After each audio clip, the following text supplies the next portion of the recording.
అదే RTV app వార్తల్ని క్షణాల్లో చదివే అవకాశం ఉంటుంది. ఒక న్యూస్ పేపర్, ఒక టెలివిజన్ ఛానల్ మీ చేతుల్లో ఎప్పుడూ ఉంటాయి. కార్పొరేషన్గా ఏర్పడి 20 సంవత్సరాలు పూర్తయింది. ఈ కాలంలో 2005లో కొన్ని పంచాయతీలని విలీనం చేశారు.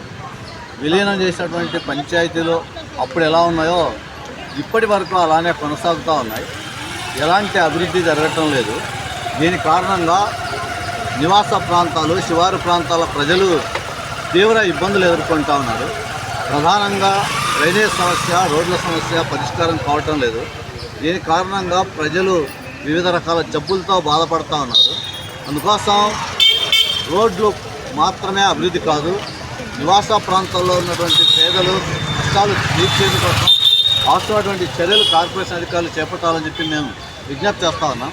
ఎందుకంటే కార్పొరేషన్ అధికారులకు వచ్చినప్పుడు అన్ని రకాల పన్నులు నివాస ప్రాంత ప్రజలు కూడా చెల్లిస్తూ ఉన్నారు. కాబట్టి వాళ్ళకి పన్నులు చెల్లిస్తున్నప్పుడు మౌలిక సదుపాయాలు కల్పించడంలో ఎందుకు తీవ్రమైనటువంటి వివక్ష కనిపిస్తున్నది అని చెప్పి మేము అడుగుతూ ఉన్నాం.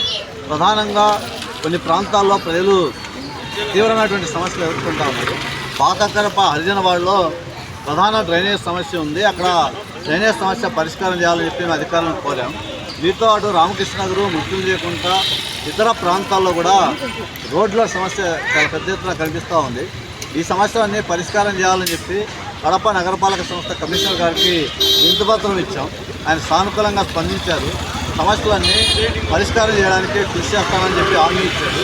అందుకోసం ఈ పోరాటం తాత్కాలికంగా వాయిదా వేస్తున్నాం. రానున్న కాలంలో పేదల అభివృద్ధి కోసం సిపిఎం పార్టీ పెద్ద ఎత్తున పోరాటం చేస్తామని చెప్పి తెలియజేస్తున్నాం. ఈ పోరాటంలో ప్రజానికి కలిసి రావాలని సిపిఎం పార్టీ కడప నగర కమిటీ విజ్ఞప్తి చేస్తున్నాం. మరిన్ని వీడియోస్ కోసం ఛానల్ ని సబ్స్క్రైబ్ చేయండి. లేటెస్ట్ అప్డేట్స్ కోసం వాట్సాప్ ఛానల్ ని ఫాలో చేయండి. అండ్ లింక్ డిస్క్రిప్షన్ లో ఉంది.